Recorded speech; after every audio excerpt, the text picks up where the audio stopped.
What's going on YouTube? It's Tej back again with another video, and today give you my picks for the divisional round of the NFL playoffs, and hopefully you all enjoyed today's video. If you do, hit that like button, it would help me and my channel out a ton. And if you're new to the channel, want to see more football content in your life, just hit that big red subscribe button. We're on our way to 500 subscribers. We surpassed 400. Thank you all for having us hit that milestone. I really appreciate it. And of course, most importantly, give me your picks for this weekend. I think we have 4 awesome matchups. Love to have your thoughts on what you think the deciding factors might be. What are some of the mismatches that each team can take advantage of, and maybe if your team's still playing, give me your case for why you move on to the championship round. Love to talk some football with you down in the comment section. Let's go ahead and jump right into it. And we start with 2 awesome games on Saturday. I had every pick from my wild card round correct except for the Dallas and 49ers game. Actually, I had most of my bets on the 49ers, but in the video I did take the Cowboys. So most of this is going to be similar to what I had in last week's video predicting the playoffs, but there are some changes. Let's start by talking about the Bengals and the Titans. I'm going to go with Tennessee, and from a betting perspective, as you see the line's at 3.5 at this current moment, I'd probably go Tennessee there. It can be tough for a defense when you run into a buzzsaw, right? Sometimes you just find a quarterback who's playing really, really well, and there's not much you can do against it. And right now, Joe Burrow's as hot a hand as there is in the NFL, right? The Titans defense has done a really good job all year long limiting big plays, and I think once you take that strength away from Cincinnati, that's a favorable matchup then for the Titans defense. Kevin Byard's been fantastic as that deep free safety. He's a big part of why they don't allow big plays, and they've gotten enough play out of their corners as well. Plus, you look at this game, and I look at the Titans defense. Jeffrey Simmons has really put himself into that conversation of, the best interior rusher right behind Aaron Donald, right? Like, I think he's in the mix there with Chris Jones, with the Cam Hayward, and, obviously a huge mismatch against the Bengals' interior of the offensive line. And if you can get that pressure right in the face of Joe Burrow, you might be able to, I don't think it'll completely, destroy the Bengals' offensive approach, but it might cause, 1 or 2 off throws on a big third down, or creates a turnover or something along those lines. And in a game, I think that's going to be pretty close, at least early on. That could be the difference. But, honestly, I think the buzzsaw in this game is 6'3", 238 pounds, and his name's Derek freaking Henry. And obviously, he's coming back, and you look at this, this Bengals defense on the other side. No Larry Ogunjobi. I know DJ Reader is playing, and he's more that nose run-stopping DT, and it does look like Trey Hendrickson is out of concussion protocol. He's been more of a pass rusher, but he does help out in the run as well. But this linebacking core isn't necessarily special, and down one of your starting DTs isn't necessarily showing the Bengals at full strength there in the front 7, so I like the Titans' ability to, as this game goes on, continuously feed Derrick Henry, and we basically pick up right where we left off earlier this year when he went down. I don't think they'll hold him back, honestly, especially in this game. And, the more they use Henry, it's right back to where we were at the beginning of the year. It sets up those play-action opportunities, and it just makes the lives of A.J. Brown and Julio Jones even easier, and they're already super talented guys, even though Julio's getting a little older. I think this is a game for the Titans to win. They're at home. It's like their second home game over the last decade and a half. So, should have a good crowd on hand. You might have some good Bengals fans rolling down from Cincy down to Nashville. But I think this is going to be a really fun game. I'll take the Titans to win and to cover that 3.5. Then we get on to the Saturday nightcap, and this is a really tough one. I think there's more value if you're going to bet this game for San Francisco to just go money line. I have a little something, and probably nothing crazy, but a little something sprinkled on. It was like plus 210 or something like that. And I think it's one of those areas where if the 49ers win this game, or if they're close in this game, you'd almost just rather play their odds to be able to finish it off. And maybe, that it's like a repeat of 2 years ago. That running game for San Francisco is just too much for the Green Bay Packers to handle. That could certainly be, a possibility. I think Elijah Mitchell's been fantastic. Plus the implementation of Deebo Samuel in that role. He's been as good a running back as there's been in the NFL. It's amazing. You see him and Cordero Patterson, living up with the likes of Jonathan Taylor and Derrick Henry when he was playing, and obviously some others. That running game might cause a lot of problems, but I think one of the differences in this game from Green Bay 2 years ago to where they are now, I think they're just a little bit better coach, right? First-year head coach at the time, Matt LaFleur. Now he's in his 3rd year. But also, Devondre Campbell's been one of the best linebackers in football, and he's done a fantastic job avoiding missed tackles, right?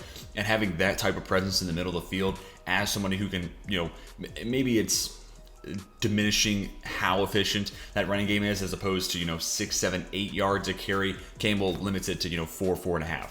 And little things like that will ultimately make a difference as the game goes on. So I think Campbell's presence is a huge addition to this Packers defense that they didn't have 2 years ago when the 49ers absolutely gashed them. Additionally, if Jimmy Garoppolo is not playing full strength, that is obviously a huge concern. This is also one of the first times we'll see Zadarius Smith and Rashawn Gary playing together, especially as Gary continuously got better as the year went on. This might be the best that each of them have been. Ideally, you're hoping Zadarius Smith is back to 100% for that. And then at the cornerback position, Jair Alexander back. Eric Stokes, same thing as Rashawn Gary, got better as the year went on. Now you have the two of them. Ideally, Jair's back. That's as good a tandem as they've had over the last couple of years on the outside. So I think the Packers are just getting to full strength. I'll take Green Bay to win. I think I'll take San Francisco to cover. I know I just said go San Francisco money line if you're going to bet it. I think this game's...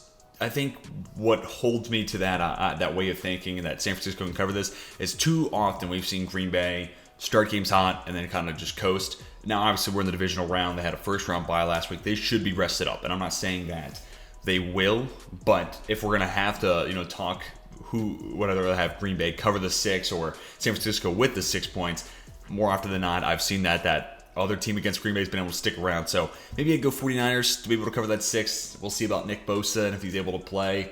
It's obviously a huge loss. If he doesn't, then give me Green Bay for sure. But I'll take the Packers to win, no doubt about it. And then the Sunday games, and what a treat.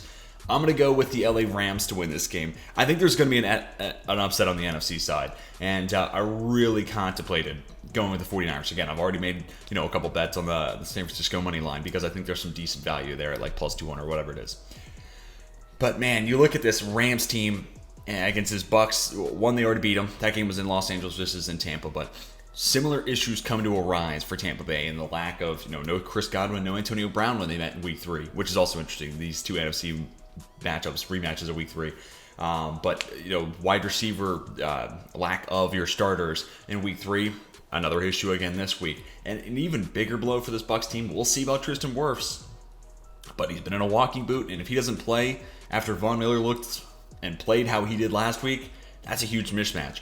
Now, I do understand Andrew Whitworth might be out of this game for the Rams, and that obviously would be a huge loss, especially considering, Shaq Barrett on the other side, or even Joe Tryon-Shoyinka. There's an advantage to be had there, but if Von Miller's back to looking like he was last week, and it's kind of that vintage Von for, a Super Bowl run, I think there's just a little bit more of an advantage to be pressed there for the Rams. Additionally, if Ryan Jensen does play, you got to think he's not at full 100%. Not many NFL players at this point in the year are at 100%, which, Aaron Donald doesn't need any help. But if the matchup gets that much easier for him to exploit, that's obviously advantageous. And again, pressure up the middle against some of these immobile quarterbacks. We said it with Burrow in the first game here. And then Brady, that's kind of always been what people pointed to. Like, oh, that's how you stop Brady. You get that interior pressure. So I think the Rams, with that pass rush, based off what I saw last week against the Cardinals, I'm feeling optimistic they can do that. And then, Sean Murphy Bunting missed practice, at least on Wednesday. We'll see how his week, develops. One of the big things that held back Tampa Bay in that first meeting with the Rams was, a stockpile of injuries in the secondary. They're a little bit healthier now, but you're still starting to see some of those corners, a little banged up, not practicing throughout the week. We'll see if they do suit up and play once we get to Sunday. You would like to think that they will, but the Rams got that offense clicking. They're getting the ball out to all their playmakers, whether it's Michelle, Akers, Henderson, Kupp, Van Jefferson, OBJ, of course, Tyler Higbee, you name it. They're getting the ball around, and this game really comes down. And part of the reason I really wanted to go with Tampa Bay initially, but I think there will be an upset, is which quarterback do you trust more? Obviously, playoff Tom Brady, Tampa Brady. You could call him that as well. Tried and true, the best that's ever done it. You're not too concerned about what you're going to see from him on Sunday. Matt Stafford's a little bit of a roll of the dice. You can get something that's elite level quarterback, or you can get something that is a total sales job. But last week, I saw an offense that, in the event that he is a little erratic with the football, they could pull it back and win in different ways. But I also think during the regular season, he had a little bit higher turnover play rate compared to what he was as when he was with the Lions. And I think part of that might have been like Sean McVay in his ear, right? I don't know if in Detroit there was ever a coach saying, hey, just let it fly, whatever. It's the regular season. We're going to make the playoffs. Just, if you think you make a throw, let's find out. I think McVay is probably saying that to him. But now that we're in the playoffs, McVay and Stafford are probably on the same page. Like, hey, let's reel it in a little bit. So I think you'll see Stafford try to be a little more conscious of his, gunslinger mentality. It was on display against the Cardinals. Can he do it again this week? I'm banking on it here. This is also one of those games where it's kind of 50-50 in my eyes, so I'll take the team with the points if we're talking about the betting market. And then probably the best game of the week. Sunday's really a treat. Saturday's got some good games as well, but this Sunday, back-to-back games is just fantastic. Bills-Chiefs. A lot of people riding on the coattails of the Bills' performance last week.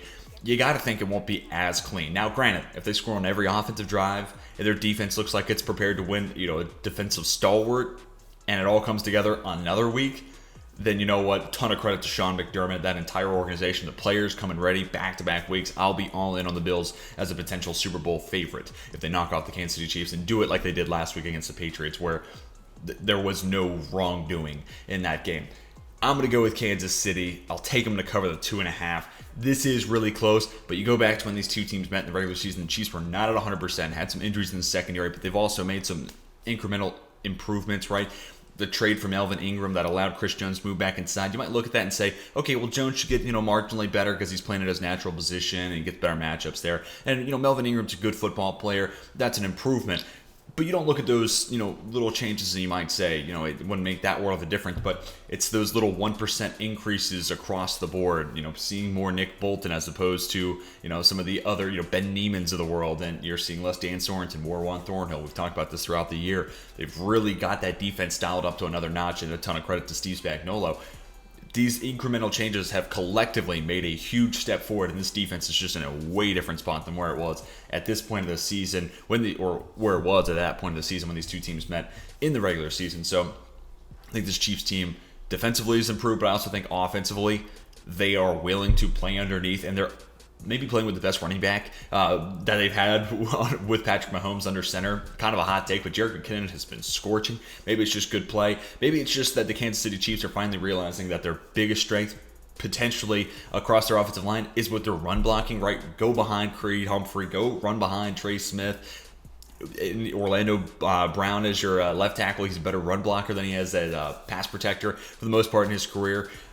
Take advantage of that. And, maybe that's part of why Jerick McKinnon looks so good compared to some of the other backs that Kansas City has implemented over the Mahomes era. But I'm going to go with Kansas City, plus they're at home. And Arrowhead in the playoff atmosphere, I think, is a little bit of an advantage. Home field advantage has kind of diminished over the years, but I think there's certain places that are tough to play, and especially once you get into the playoffs, I think Arrowhead is one of the toughest to be able to go travel to and win. I'm going to go with Kansas City, but I'm really excited for that game. It really could break in 1,000 different ways because they're so good and there's so many different stars. You don't know who's going to make the big play and who's going to be the matchup that decides it. So this game really, like I said, could go in 1,000 different ways. But those are my NFL divisional round picks. Tell me what you think down in the comment section. Where do you think I'm right? Where do you think I'm wrong? Tell me what your picks for this weekend are. I'd love to have your thoughts. Hopefully you all enjoyed today's video. If you do, hit that like button. It would help me out a ton. If you're new to the channel, want to see more football content, we're getting ready for our off-season content now. Just hit that big red subscribe button. That's going to do it for me. Hope you all have a fantastic rest of your day. Until next time, my name is Tej, and I'm signing off.